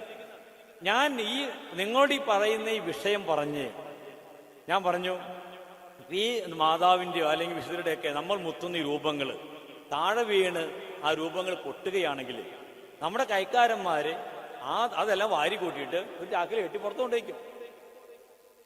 ഇത് പറഞ്ഞ് തീരല്ല, ഈ പിള്ളേർ അവിടെ കിടന്ന് വെച്ച് ഈ മാതാവിന്റെ രൂപം താഴെ വീണ് പടയാണ്ട് പൊട്ടി. അപ്പൊ ഞാൻ പറഞ്ഞു കേട്ടാ തമ്പരം കാണിച്ചു തന്നാണ്. ഇനി നിങ്ങൾ നോക്കി എന്താ സംഭവിക്കാൻ പോണെന്ന്. അവള് കൈക്കാരന്മാർ ഓടി വന്നു, ഈ വലിയ ചാക്ക് കൊണ്ടുവന്നു, അതിനെ കഷ്ണങ്ങളെ കയ്യിൽ പറിക്കുന്നുണ്ട്. അതോടെ ആ കാങ്ങി ഇത്രേ ഉള്ളൂ. തിരിച്ചറിയണം നമ്മള്. അതല്ല ഈ വിശുദ്ധ കുർബാന എന്ന് പറയുന്നത്. ഈ തമ്പുരാന്റെ അടുത്തേക്ക് പ്രിയമുള്ളവരെ ഞാൻ പറയും, നിങ്ങൾ വരേണ്ടത് വിശുദ്ധ കുർബാനയ്ക്ക് നിങ്ങൾ വാ. നിങ്ങൾ വിശുദ്ധ കുർബാനയ്ക്ക് വന്നിട്ട് നിങ്ങൾ തമ്പുരാനോട് നിങ്ങൾ കാര്യം പറ. നമ്മുടെ ദുഃഖങ്ങളും സന്തോഷങ്ങളും സങ്കടങ്ങളും നിങ്ങൾക്ക് പറയാനുള്ളത് ഈ തമ്പുരാനോടാണെന്നേ. നിങ്ങളൊന്ന് പറഞ്ഞു നോക്കി ദൈവത്തിനോട്. നമുക്ക് വഴിപടച്ചു പോയത് അവിടെയാ. നിങ്ങൾക്കറിയാം ഒരു വിശുദ്ധയെ കുറിച്ച് അല്ലെങ്കിൽ പറയുന്നത്, എനിക്ക് ആ വിശുദ്ധയുടെ പേര് ജത്രൂ എന്നാണ് സംശയമുണ്ട്. ഈ വിശുദ്ധ ഒരു പാവപ്പെട്ട വിശുദ്ധിയായിരുന്നു, ഒരു സ്ത്രീ ആയിരുന്നു. അവർ നല്ല ഒരു വിശുദ്ധ ജീവിതം. അപ്പൊ അതുകൊണ്ട് ഇവരിങ്ങനെ വീടുകളിലൊക്കെ കൂലിപ്പണിക്ക് എടുത്ത് ജീവിച്ചിരുന്ന സ്ത്രീയാണ് അവര്. അപ്പോ ഈ വിശുദ്ധയുടെ ഈ സ്ത്രീയുടെ പ്രാർത്ഥന കൊണ്ട് ഒരുപാട് ആൾക്ക് രോഗസൗഖ്യം കിട്ടി ഈ വിശുദ്ധ ജീവിച്ചിരിക്കുമ്പോൾ. അപ്പൊ ആൾക്കാർ ഇങ്ങനെ വരാൻ തുടങ്ങി. ഈ സ്ത്രീ ഇവർക്ക് വേണ്ടി പ്രാർത്ഥിക്കും, രോഗം മാറും. അങ്ങനെ ഈ സ്ത്രീ രോഗിയായിട്ട് മരിച്ചു.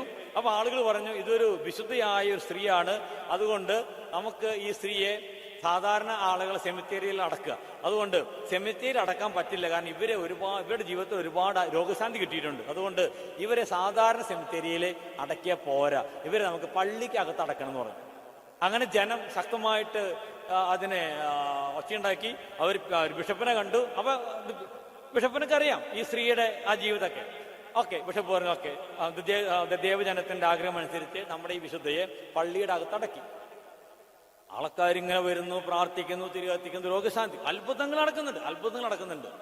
അപ്പൊ കുറെ കഴിഞ്ഞപ്പോ ആൾക്കാർ പറഞ്ഞു ഈ വിശുദ്ധ എന്ന് പറയുന്നത് വലിയൊരു വിശുദ്ധയാണ്, ഒരുപാട് രോഗശാന്തി. അതുകൊണ്ട് ഈ വിശുദ്ധയുടെ ഭൗതികാവശിഷ്ടങ്ങൾ പള്ളിയിലകത്ത് നിർത്തിട്ട് ആൾത്താരോട് ചേർന്നത് ഇവിടെ ഒരു കല്ലറ കെട്ടി അവിടെ വെക്കാനെന്ന് പറഞ്ഞു. ആ ആവശ്യം ശക്തമായി അന്നത്തെ കാലത്താണ്. ഓക്കെ, ബിഷപ്പ് അനുവദിച്ചു. അവിടെ നിന്ന് പള്ളിയിലകത്തുനിന്നെടുത്ത് ഈ വിശുദ്ധയുടെ ഭൗതികാവശിഷ്ടങ്ങൾ അൾത്താരയുടെ അടുത്ത് ഒരു നല്ല മനോഹരമായ കല്ലറൊക്കെ കെട്ടി അവിടെ വെച്ചു. വീണ്ടും ആളുകൾ ഇങ്ങനെ മുട്ടുകുത്തി വരുന്നു, ഇഴയുന്നു, നീന്തുന്നു, അത്ഭുതങ്ങളൊക്കെ നടക്കുന്നുണ്ട്. ഇനി സംഭവിച്ചാൽ എന്താണെന്നറിയോ നിങ്ങൾക്ക്? ഇവിടെ വിശുദ്ധ കുർബാന നടക്കുമ്പോഴും തിക്കും തിരക്ക് അവിടെയാണ്. ഇവിടെ ഇതൊന്നും നമുക്ക് വിഷയമല്ല, നമുക്ക് രോഗം മാറുന്നില്ല. നമ്മളിവിടെ മുട്ടുകുത്തി വരുന്നു, മുത്തുന്നു, ഇവിടെ കിടന്ന് ഭയങ്കര ബഹളം. എന്താ സംഭവിച്ചെന്നറിയോ? അതോടുകൂടി അത്ഭുതങ്ങൾ നിന്നു. ഇപ്പോ ഈ കഴിഞ്ഞ 300 വർഷമായിട്ട് ആ വിശുദ്ധയുടെ പേരിൽ ഒരു അത്ഭുതം പോലും ഈ ലോകത്തിൽ നടന്നിട്ടില്ല. പിന്നെ അതിനെ കത്തോലിക്ക ദേശം കാരണം എന്താണെന്നറിയോ? വിശുദ്ധ കുർബാനയ്ക്ക് അധികമായിട്ട് അവര് വിശുദ്ധയുടെ അടുത്തേക്ക് പോയപ്പോ അവസാനിപ്പിച്ച സംഗതികൾ. പ്രിയമുള്ളവരെ, ഈ വിശുദ്ധര് എന്തിനാണ് ദൈവം വിശുദ്ധരിലൂടെയൊക്കെ നമ്മളെ അല്ലെങ്കിൽ അവരുടെ മാധ്യസ്ഥം വഴി ദൈവം നമ്മളെ അനുഗ്രഹിക്കുന്നത്? കാരണം എന്താണെന്നറിയോ? എന്തിനാണ്? നമ്മൾ അതുപോലെ ജീവിക്കാനാണ്. ഇവൻ വിശുദ്ധനാണ്, അന്തോണിസ്നാളൻ വിശുദ്ധനാണ്, എന്റെ ഇഷ്ടമനുസരിച്ച് ഭൂമിയിൽ ജീവിച്ചവനാണ് എന്ന് നിങ്ങൾ അറിയേണ്ടതിനെ ഈ ജ്യേഷ്ഠ സഹോദരനിലൂടെ എന്റെ ദൈവം എന്നെ അനുഗ്രഹിക്കുന്നു. അത് എന്തിനാണെന്നറിയോ? അവിടെ പോയിട്ട് കുഴിച്ചുകൊണ്ടിരിക്കാനല്ല, നീ ഇതുപോലൊരു അന്തോണീസായിട്ട് മാറണം. ഒരു അച്ഛൻ പറഞ്ഞ സംഗതി, ഒരു അമ്മച്ചി വന്നിട്ട് അന്തോണിസ്താളെ കുഞ്ഞിനെ എടുത്തിട്ട് നിൽക്കുന്ന അന്തോണിസ്താളെ രൂപക്കൂട്ടിലെ ഈ രൂപക്കൂട്ടിന് മുന്നിൽ വന്നിട്ട് ഈ അമ്മച്ചി പ്രാർത്ഥിക്കുമ്പോൾ അന്തോണിസ്താളെ എനിക്കൊരു വീട് വേണം, വലിയ വീടൊന്നും വേണ്ട, ഒരു 2000 സ്ക്വയർ ഫീറ്റ്, ഒരു 4 മുറി, പിന്നെ കാറ് പാർക്ക് ചെയ്യാനായിട്ട് ചെറിയൊരു സിറ്റ് ഔട്ട്, അങ്ങനെയൊക്കെ ആയിട്ട് ഒരു ചെറിയ വീട് താരത്താണെന്ന് പറഞ്ഞ് ഇങ്ങനെ നിന്ന് പ്രാർത്ഥിക്കുകയാണ്. അപ്പോ ഈ അന്തോണിസ്താളൻ പറയാണ് എൻ്റെ അമ്മച്ചി കണ്ട, ഞാൻ എത്രയോ വർഷമായിട്ട് ഈ കൂടിന്റെ ഉള്ളിൽ ഈ കുട്ടീനെ താഴെ വെക്കാൻ പോലും എനിക്ക് സ്ഥലമില്ല. എൻ്റെ അടുത്ത് വന്നിട്ടാണ് പറയുന്നത് എനിക്ക് 2000 സ്ക്വയർ ഫീറ്റിലെ വീട്, 4 റൂം, കാറ് പാർക്ക് ചെയ്യാനായിട്ട്. പുള്ളി പറയുന്നത് എനിക്ക് തിരിയാനും വളയാനും പറ്റുന്നില്ല, ഈ കൂട്ടിൽ ഞാൻ നിൽക്കാൻ വേണ്ടി ഈ കുട്ടീനായിട്ട് ഇതിനൊന്ന് താഴെ വെക്കാൻ പോലും സ്ഥലമില്ല. നമ്മൾ പ്രിയമുള്ളവര് ഏതൊരു കപ്പേര് വികാരിച്ചൻ പറഞ്ഞു നമ്മുടെ പള്ളിക്ക് വരായൊന്നില്ല എന്ന് പറഞ്ഞപ്പോ കപ്പേര് പറഞ്ഞു അച്ഛൻ അന്തോണിസ്താളുടെ നവേന തുടങ്ങിയ കാശൊക്കെ വരുന്നത്. ഒരു വികാരിച്ചൻ പറഞ്ഞതാണ് അവിടുത്തെ പള്ളിയിലെ പ്രതിഷ്ഠ എന്ന് പറയുന്നത് സെന്റ് ജോർജ് ആണ്.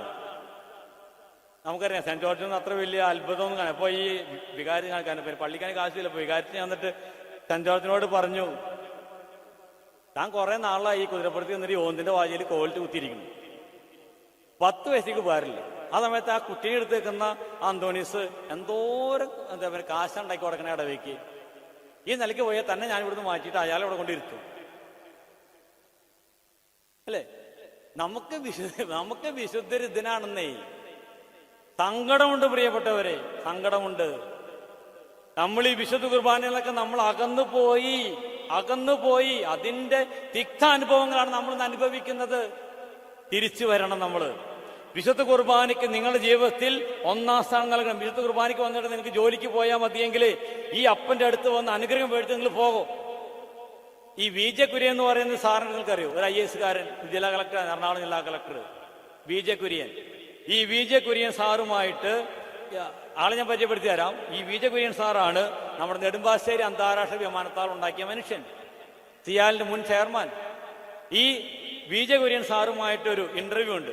ആ ഇന്റർവ്യൂ ദീപിക പേപ്പറിന്റെ സൺഡേ സപ്ലിമെന്റിലും അതുപോലെ തന്നെ വാട്സപ്പിലേക്ക് ഉണ്ട്. അപ്പൊ അതില് ആദ്യത്തെ ചോദ്യം ഇതാണ് ഈ VJ കുര്യൻ സാറിനോട്, ഈ IAS കാരനോട്, സാറ് ഒരു ദിവസം ആരംഭിക്കുന്നത് എങ്ങനെയാണ്?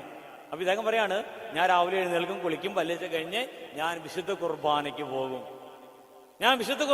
പോകും. എന്നിട്ട് അദ്ദേഹം കൂട്ടിച്ചേർക്കാണ്, കഴിഞ്ഞ 30 വർഷമായി ഞാൻ കുർബാന മുടക്കിയിട്ടില്ല. കഴിഞ്ഞ 30 വർഷമായി ഞാൻ കുർബാന മുടക്കിയിട്ടില്ല എന്ന് ഒരു ജില്ലാ കളക്ടർ പറയുന്നത്. ഇത്രയും വലിയൊരു മഹാപ്രസ്ഥാനം ഉണ്ടാക്കിയ മനുഷ്യൻ ആ ജോലി തിരക്കിനിടയിലും കഴിഞ്ഞ 30 വർഷമായി ഞാൻ കുർബാന മുടക്കിയിട്ടില്ല.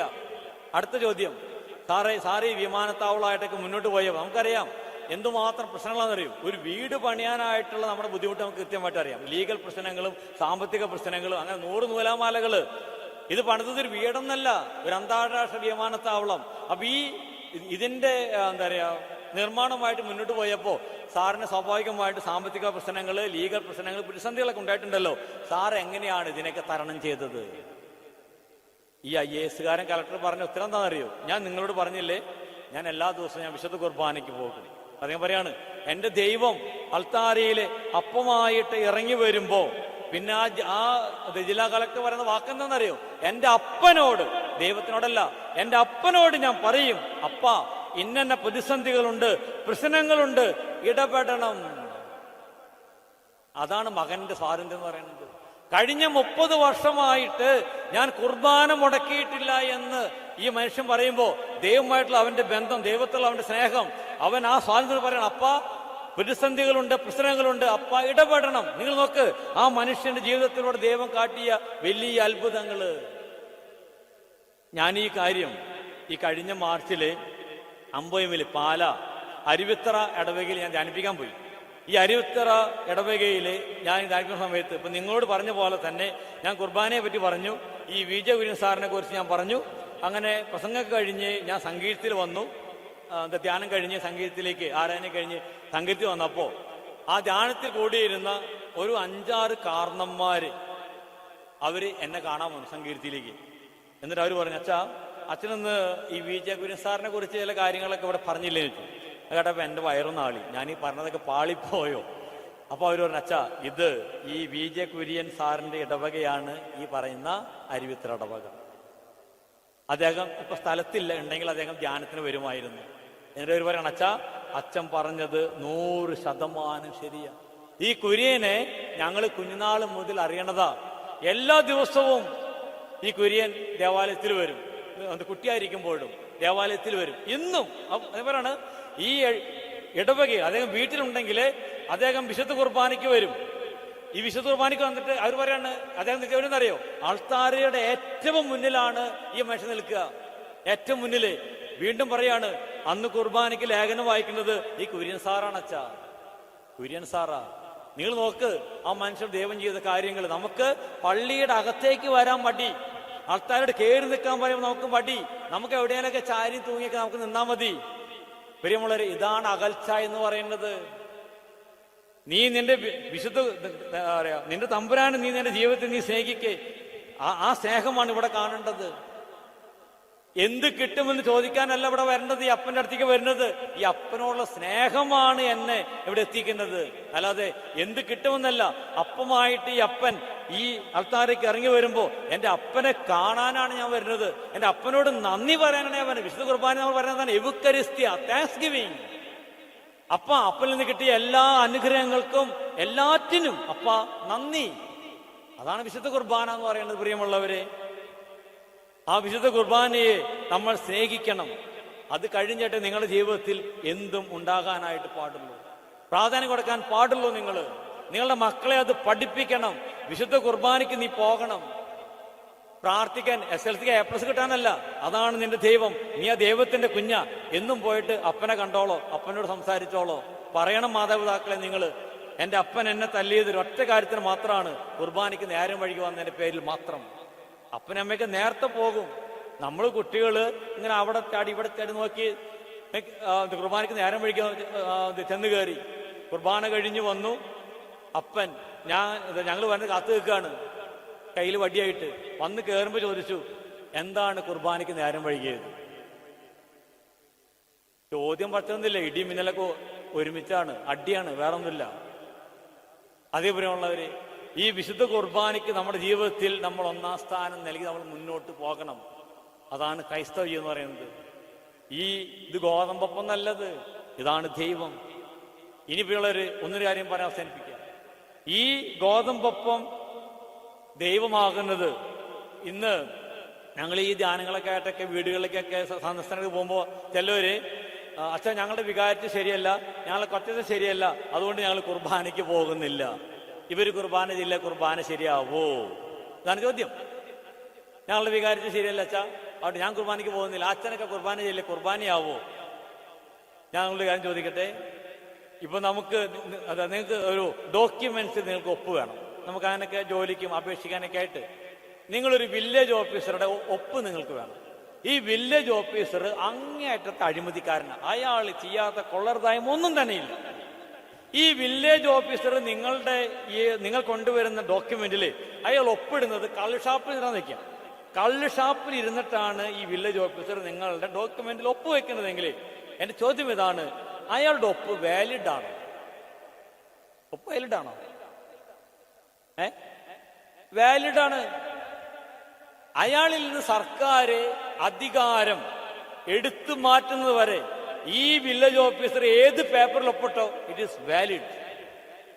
നിങ്ങൾ തിരിച്ചറിയുക, ഈ ഗോതമ്പപ്പം തമ്പുരാനാകുന്നതേ റാപ്പച്ചിന്റെയും വികാരത്തിന്റെയും കൊച്ചത്തിന്റെയും വിശുദ്ധി കൊണ്ടല്ല, വിശുദ്ധി കൊണ്ടല്ല. ഇത് തമ്പുരാൻ, അതാണ് സ്നേഹം എന്ന് പറയുന്നത്.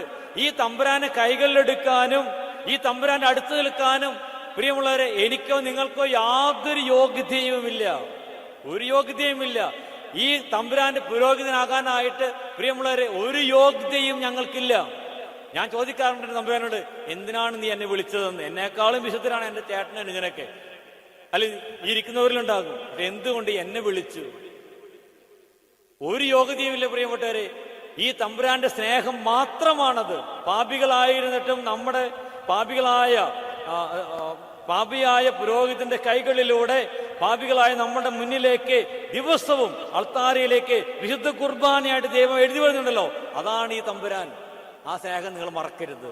ഞങ്ങളുടെ വിശുദ്ധി എന്നല്ലേ പ്രിയമുള്ളവരെ ഈ ഗോതമ്പപ്പം ഈശോയാകുന്നത്, ഞങ്ങളുടെ വിശുദ്ധി എന്നല്ല. അതുകൊണ്ട് അതിന്റെ പേര് നിങ്ങൾ കുർബാനയ്ക്ക് വരാതിരിക്കേണ്ട ആവശ്യമൊന്നുമില്ല. രണ്ടാം ക്രിസ്തു എന്നറിയപ്പെടുന്ന ഫ്രാൻസിസ് അസീസിന് മുന്നിലേക്ക് ഒരു ഇടവക വൈദികനെ ആളുകൾ പിടിച്ചുകൊണ്ടുവന്നു. അന്നും ഈ സംഗതികൾക്ക് ഉണ്ടായിരുന്നു. അവർ പറഞ്ഞു, ഫ്രാൻസിസേ, ഈ വികാരിച്ചൻ വ്യഭിചാരം ചെയ്തവനാ, എന്ത് ശിക്ഷയാണ് ഇയാൾക്ക് കൊടുക്കേണ്ടത്? എന്താ ചെയ്യുന്നറിയോ? രണ്ടാം ക്രിസ്തു പറയുന്ന ഫ്രാൻസിസ് അസീസി പുള്ളി നേരെ ഓടിച്ചെന്ന് ഈ പുരോഹിതന് മുന്നിൽ മുട്ടുകുത്തിയിട്ട് ആ ജനത്തിനോട് പറഞ്ഞു, ഈ പുരോഹിതൻ വ്യഭിചാരം ചെയ്തോ മോഷ്ടിച്ചോ കൊലപാതകം ചെയ്തോ അതൊന്നും എനിക്കറിയില്ല. പക്ഷെ ഒരു കാര്യം എനിക്കറിയാം, ഈ പുരോഹിതന്റെ കൈകളിലൂടെയാണ് എന്റെ ദൈവം ഓരോ ദിവസവും വിശുദ്ധ കുർബാനയായിട്ട് ഇറങ്ങി വരുന്നത്. ഇത് പറഞ്ഞുകൊണ്ട് ഈ പുരോഹിതന്റെ ഇരു കൈകളും എടുത്ത് ചുംബിക്കുകയാണ് ഫ്രാൻസിസ്. നിങ്ങൾ അച്ഛന്മാരെ പട്ടത്തിന് പോകുമ്പോ നിങ്ങൾ ഞങ്ങളുടെ അഭിഷിക്ത കരങ്ങൾ ചുംബിക്കുന്നുണ്ട്. എന്താ കാരണം? എന്താ? നിങ്ങളുടെ ചുംബനേൽക്കാനുള്ള യോഗ്യത ഒന്നും ഈ കരങ്ങൾക്കില്ലാന്ന് നിങ്ങൾക്കറിയാം, എനിക്കറിയാം. പിന്നെ അത് അഭിഷിക്ത കരങ്ങളായതുകൊണ്ടാണ്. അതുകൊണ്ട് അച്ഛന്മാരുടെ വിശുദ്ധി എന്നല്ല പ്രിയമുള്ളവരെ ഈ തമ്പുരാൻ അപ്പമായിട്ട് മാറുന്നത്. അതാ ആ ദൈവം നമുക്ക് തരുന്ന മഹാദാനമാണത് വിശുദ്ധ കുർബാന. ഓരോ ദിവസവും ഈ വിശുദ്ധ കുർബാനയ്ക്ക് വന്നിട്ട് ഒരു ഉളുപ്പുമില്ലാതെ നമ്മൾ കുർബാന സ്വീകരിക്കാതെ എത്ര പേര് ഇറങ്ങിപ്പോകുന്നത്. ഞാൻ പറഞ്ഞു, ഇതൊക്കെ നമ്മുടെ ഒരു അറിവില്ലായ്മയാണ്, ബോധ്യമില്ലായ്മയാണ്. നിങ്ങൾ നിങ്ങളുടെ മക്കളുടെ കല്യാണത്തിന് എന്നെ വിളിച്ചിട്ട് ഞാൻ ആ കല്യാണത്തിന് വന്നിട്ട് ഭക്ഷണം കഴിക്കാതെ ഇറങ്ങിപ്പോയാൽ നിങ്ങൾക്ക് വേദന ഉണ്ടാകുമോ ഇല്ലയോ? കാരണം ആ ഭക്ഷണം എന്ന് പറയുന്നത് ഇതിന്റെ ഒരു ഭാഗമാണ്, സ്നേഹത്തിന്റെ സാഹോദര്യത്തിന്റെ ഒരു കൂട്ടായ്മയുടെ ഭാഗമാണത്. ഇത് വെറും ഭക്ഷണമല്ല. എന്റെ ശരീരം നിങ്ങൾ ഭക്ഷിക്കണം, രക്തം പാനം ചെയ്യണം, എന്നാൽ നിങ്ങൾക്ക് എന്റെ കൂടെ പങ്കുള്ളൂ, നിങ്ങൾ എന്റെ മക്കളാണ് എന്ന് പറഞ്ഞുകൊണ്ട് തന്റെ ശരീരം നമുക്ക് വിഭജിച്ച് തരുമ്പോ നമ്മൾ ഇറങ്ങിപ്പോവുകയാണ്. നമ്മള് ഇനി ഈശോയെ നിന്നെ സ്വീകരിക്കാനുള്ള യോഗ്യത എനിക്കില്ല, ഞാൻ പാപിയാണ്, അതാണ് എന്റെ മെന്റാലിറ്റി എങ്കിൽ അതിനാ പ്രിയമുള്ളവരെ കുമ്പസാരം എന്ന കൂദാശ ഭരണം അവിടെ അപ്പ മാപ്പ് തരിക. അല്ലാണ്ട് ഇറങ്ങിപ്പോയല്ല വേണ്ടത്. ഞാൻ കുമ്പസാരിച്ചിട്ടില്ല അച്ഛാ, അല്ല യോഗ്യത ഇറങ്ങിപ്പോയല്ല വേണ്ടത്. അതിനാണ് തമ്പുരാൻ ഈ അല്ലെങ്കിൽ കുമ്പസാര കൂദാശ നമുക്ക് തന്നിരിക്കുന്നത് അല്ലേ? എത്ര പേരാണ് ഒരു വിഷമവും ഇല്ലാതെ ഇറങ്ങിപ്പോകുന്നത് പ്രിയമുള്ളവര്, വിശുദ്ധ സ്വീകരിക്കാതെ. വിശുദ്ധ കുർബാനയ്ക്ക് നേരം വഴികി വരുന്നു. പ്രിയമുള്ളവർ, നിങ്ങൾ ഈ വിശുദ്ധ കുർബാനയ്ക്ക് നേരം വഴികി വരുമ്പോൾ നിങ്ങൾ എന്ത് സാക്ഷ്യമാണ് ലോകത്തിന് നിങ്ങൾ നൽകുന്നത്? നമ്മുടെ എറണാകുളം രൂപതയിൽ തന്നെ ഒരു ഇടവകയിൽ ഞാൻ യൂത്തിനെ ക്ലാസ് എടുക്കാൻ പോകും. യൂത്തിന് ഒരു 80-85 യൂത്തുണ്ട്, ആൺപിള്ളേരും പെൺപിള്ളേരായിട്ട്. ഇതുപോലെ പള്ളിക്കകത്താണ് ക്ലാസ്. ഞാൻ ഈ ക്ലാസ് ആരംഭിക്കുന്നതിന് മുൻപ് ഞാൻ ഇവിടെ ചോദിച്ചു, ഈ തൂങ്ങപ്പെട്ട രൂപം ഞാൻ കാണിച്ചിട്ട് ചോദിച്ചു, ഈ മനുഷ്യൻ നിങ്ങൾക്ക് ആരാണെന്ന് ചോദിച്ചു. അപ്പൊ ആരൊന്നും മിണ്ടിയൊന്നും ഇല്ല. നമ്മളങ്ങനെയാണല്ലോ, നമുക്ക് ഇവന് നാണമാണ്, ഇതിപ്പോ ആരാന്ന് പറയും. ചിലപ്പോ അപ്പോഴായിരിക്കും ആലോചിച്ചിട്ടുണ്ടാവും ഇത് ഇയാളാരാന്നുള്ളത്. ഞാൻ വീണ്ടും ചോദിച്ചു, ഈ മനുഷ്യൻ നിങ്ങൾക്ക് ആരാണ്? ആണ് നിർബന്ധിച്ച. അപ്പൊ ഓരോരുത്തരും ഇങ്ങനെ പറഞ്ഞു, അത് എന്റെ ദൈവമാണ്, എന്റെ കർത്താവാണ്, എന്റെ ഗുരുവാണ്. ഇങ്ങനെ പറയുന്നതിനിടയ്ക്ക് ഒരു യുവാവ് എഴുന്നേറ്റ് എന്നിട്ട് പറഞ്ഞു, അവന്റെ പറഞ്ഞറിയോ, അച്ഛാ അവൻ എനിക്കൊരു പുല്ലുമല്ല, അവൻ എനിക്കൊരു പുല്ലല്ലാന്ന്. ഇത് കേട്ടപ്പോ ഞാനൊന്ന് പതറി. ഉടനെ തന്നെ അവന്റെ കൂടെയുള്ള അവന്റെ സ്നേഹിതന്മാര് അവനോട് ദേഷ്യപ്പെടാൻ തുടങ്ങി. ഇങ്ങനെയാണോ അച്ഛനോട് ഉത്തരം പറയാ? നിനക്ക് വിശ്വാസം ഇല്ലെങ്കിൽ നീ എന്തിനാ നിങ്ങോട്ട് വന്നേ ചോദിച്ചേ? അവനോട് ദേഷ്യപ്പെടാൻ തുടങ്ങി. ഞാനും ഒന്ന് പതറി. പക്ഷേ ദൈവത്തിന്റെ ആത്മാവ് എന്നോട് സംസാരിച്ചു. ഞാൻ അവിടെ പറഞ്ഞു, നിങ്ങൾ ആരും അവനോട് ദേഷ്യപ്പെടണ്ട, അവൻ പറഞ്ഞതാണ് ശരി. അതേ പ്രിയമുള്ളവരെ, അവൻ പറഞ്ഞതാണ് ശരി. നിങ്ങൾ വിശുദ്ധ കുർബാനയ്ക്ക് നേരം വഴികി വരുമ്പോ, വിശുദ്ധ കുർബാനയ്ക്ക് വന്നിട്ട് മോണ്ടോകത്തിലും തെങ്ങിന്റെ ചോട്ടിലും ദേവാലയത്തിലും സ്റ്റെപ്പിലും നിങ്ങൾ ഇരിക്കുമ്പോ, വിശുദ്ധ കുർബാന സ്വീകരിക്കാതെ നിങ്ങൾ ഇറങ്ങിപ്പോകുമ്പോ നിങ്ങൾ പറയുന്നത് ഇതാണ്, ഇവൻ ഞങ്ങൾക്കൊരു പുല്ലുമല്ല. സംശയമൊന്നും വേണ്ട കാര്യത്തിൽ. ഇതാണ് പ്രിയമുള്ള ദൈവത്തിന്റെ വേദന. ഇതാണ് ദൈവത്തിന്റെ വേദന. ദൈവത്തിന്റെ വേദന ഒറ്റ വേദനയുള്ളൂ. അതാണ് ഏഷ്യ പ്രവാചകനും ജെറമ്യ പ്രവാചകനും പറയേണ്ടത്. എന്റെ മക്കളെ ഞാൻ പോറ്റി വളർത്തി, അവരെന്നെ സ്നേഹിക്കുന്നില്ല. ഇതാണ് ദൈവത്തിന്റെ വേദന. നമ്മൾ തിരിച്ചറിയണം. നമ്മൾ ഈ ഇത് നേരം വഴുകി വരുമ്പോൾ ലേഖനം വായിച്ചിട്ടാവട്ടെ, സുവിശേഷം കഴിഞ്ഞിട്ടാവട്ടെ, അത് കഴിഞ്ഞ് കുർബാന തീർന്നേറ്റ് മുമ്പുള്ള ഇറങ്ങിപ്പോക്ക്, അല്ലേ, നമുക്ക് ബിസിനസ്, നമുക്ക് കച്ചവടം, നമുക്ക് ഇതിനൊന്നും നേരില്ല. പ്രിയമുള്ളവർ, ഞാൻ മൂക്കന്നൂര് ഇടവകയിൽ ധ്യാനിപ്പിക്കുന്ന സമയത്ത് ഞങ്ങളുടെ കപ്പൂച്ചി മിഷൻ ധ്യാനം, അത് ഞങ്ങൾക്ക് നിർബന്ധമുണ്ട്. ധ്യാനത്തിന് തക്കതായ കാരണങ്ങളില്ലാതെ ധ്യാനത്തിന് ഒരു വീട്ടിൽ നിന്ന് എല്ലാവരും വരണം. ആരെങ്കിലും വരാതിരിക്കുന്നുണ്ടെങ്കിൽ, തക്കതായ കാരണങ്ങളില്ലാതെ ആരെങ്കിലും ധ്യാനത്തിന് വരാതിരിക്കുന്നുണ്ടെങ്കിൽ ഞങ്ങൾ ആ വീട്ട് സന്ദർശിക്കും. പക്ഷെ ഞങ്ങൾ വീട് വെഞ്ചിരിക്കില്ല. അത് ഞങ്ങളുടെ ഒരു നിബന്ധനയാണ്. ആളുകൾ ധ്യാനത്തിന് വരാനായിട്ടാണ് നമ്മൾ നിർബന്ധിക്കുന്നത്. അങ്ങനെ ഈ മൂക്കന്നൂര് ഞാൻ ഒരു യൂണിറ്റിലേക്ക് ധ്യാനത്തിന് പിറ്റേ ദിവസം ഞാൻ വെഞ്ചരിക്കാൻ പോവാ. ഞാൻ അവിടെ ഇങ്ങനെ വീടുകൾ കയറി ഇങ്ങനെ വെഞ്ചരിച്ച് വീട്ടിൽ ചെന്നു. ഒരു അടുത്തരം വീട്, അപ്പോൾ അവിടെ ചേട്ടനുണ്ട്, ചേച്ചിയുണ്ട്. ഞാൻ ചോദിച്ചു, നിങ്ങൾ ധ്യാനത്തിന് വന്നിരുന്നോ ഇന്നലെ? അവർ പറഞ്ഞു, ഇല്ലച്ചാ. എന്തേന്ന് ചോദിച്ചു. ഞങ്ങൾക്ക് 5 എരുമയുണ്ടെന്ന് പറഞ്ഞു. നിങ്ങൾ ഇനിയുള്ള ദിവസങ്ങൾ വരും, ഇന്നൊക്കെ വരും? ഇല്ലച്ചാ, ഞങ്ങൾ ധ്യാനത്തിനൊന്നും വരില്ല, ഞങ്ങൾക്ക് എരുമയുണ്ട്. ഈ എരുമേനെ രാവിലെ കൊണ്ടുപോയിട്ട് എന്താ പറയുക, പറമ്പിൽ കെട്ടണം, അതിന് വെള്ളം കൊടുക്കണം. ഞങ്ങൾ ഉപജീവന മാർഗം ഈ എരുമയാണ്. അപ്പോൾ ശരിയാണ്, അവർ ഈ 5 എരുമകളെ കൊണ്ടാണ് അവർ ജീവിക്കുന്നത്, അതിന് പാല് വിട്ടിട്ട്. അതുകൊണ്ട് ഞങ്ങൾക്ക് ധ്യാനത്തിന് വരാൻ സമയം നിലച്ചാൽ, ഇനി ഞങ്ങൾ ധ്യാനത്തിന് വരാം, നിങ്ങൾക്ക് അപ്പൂത്തിന് അച്ഛന്മാർ ഞങ്ങൾക്ക് അരി മേടിച്ചു തരുമെന്ന് ചോദിച്ചു. ഞാൻ പറഞ്ഞു, ഞങ്ങളുടെ കാര്യത്തിന് പക്കാവതയാണ്, അതുകൊണ്ട് അതിനൊന്നും പറ്റില്ല. അപ്പോൾ ഞാൻ പറഞ്ഞു, നിങ്ങൾക്ക് ധ്യാനം തുടങ്ങുന്നത് 5 മണിക്കല്ലേ, നിങ്ങളൊരു 5:30 വായോ, ഒരു 6:30.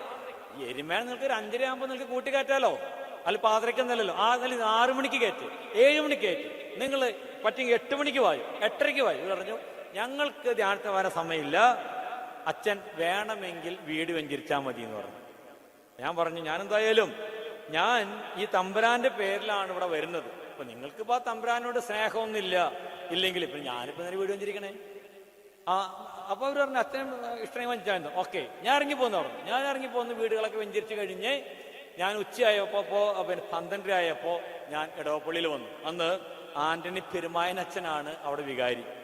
ഞാൻ പെരുമായനച്ഛൻ ഞാൻ പറഞ്ഞു, അച്ഛാ ഇങ്ങനെ ഇന്ന യൂണിറ്റിൽ ഇന്ന വീട് ഞാൻ വെഞ്ചരിച്ചിട്ടില്ല. അവർ പറഞ്ഞു, ഞാനത്തെ വരാൻ പറ്റില്ല എന്ന് പറഞ്ഞു.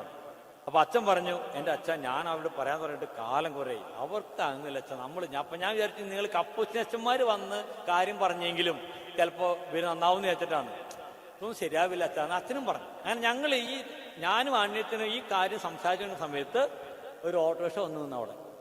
ഓട്ടോറിക്ഷ വന്നു നിന്ന് ഈ ബ്ലാക്ക് കാറ്റ്സ് ചാടി ഇറങ്ങുന്നത് പോലെ ഈ ഓട്ടോറിക്ഷ നിൽക്കുമ്പോഴേക്കും ഇവിടെ ചേട്ടനും ചേച്ചിയും അവർ 2-3 മക്കളൊക്കെ ഉണ്ട്, അവരൊക്കെ ഒരു ഓട്ടോറിക്ഷ നിന്ന് ചാടി ഇറങ്ങി. അപ്പോൾ ഈ അന്യച്ചൻ പറഞ്ഞു, അച്ഛാ ഇതേ അച്ഛൻ വെഞ്ചരിക്കാത്ത വീട്ടിൽ അവരെ വന്നിരിക്കുന്നത് ഓട്ടോറിക്ഷ. അപ്പൊ എനിക്ക് മനസ്സിലായി അടി ഉണ്ടാക്കാനാ പറഞ്ഞത്, കാരണം ഞങ്ങൾ വീട് വെഞ്ചരിച്ചിട്ടില്ലല്ലോ, അതല്ല നമ്മുടെ വിഷയം.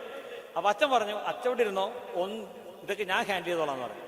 അങ്ങനെ ഞാൻ ഇരിക്കുകയാണ്, നമ്മൾ എന്തും പ്രതീക്ഷിച്ചുകൊണ്ട് ഇരിക്കുക. ഇവര് ഓട്ടോ ഇറങ്ങി നേരെ വികാരത്തിന്റെ റൂമിലേക്ക് വന്നു. അപ്പൊ ഞാൻ ഒട്ടിക്കുന്നുണ്ട്. ഇവരെല്ലാവരും കൂടി അലച്ചു കെട്ടി എന്റെ കാക്കിൽ വന്ന് വീണു. അപ്പൊ എനിക്ക് സമാധാനമായി, നമ്മളെ തല്ലാനല്ല വന്നതെന്നുള്ള കാര്യം മനസ്സിലായി. ഇവര് വന്ന് എന്റെ കാക്കിൽ വന്ന് വീണു. അപ്പൊ വികാരത്തിൽ ചോദിച്ചു, എന്താ പ്രശ്നം, എന്താ പറ്റി, എഴുന്നേൽക്കുക. ഞാൻ പറഞ്ഞു, നീല എഴുന്നേൽക്കുക, എന്താ കാര്യം? അച്ഛാ ഞങ്ങളതിനെ ശപിക്കരുതെന്ന് പറഞ്ഞു എന്നോട്. ഞാൻ പറഞ്ഞു, ഞാൻ നിങ്ങളെ ശപിക്കണേ? നിങ്ങൾ എന്നോട് ഒരു തെറ്റും ചെയ്തിട്ടില്ല, ഞാൻ നിങ്ങളെ ആദ്യമായിട്ടാണ് കാണുന്നത്. ഞാൻ നിങ്ങളുടെ വീട്ടിലേക്ക് വന്ന് നിങ്ങളെ ശപിക്കാനൊന്നല്ല.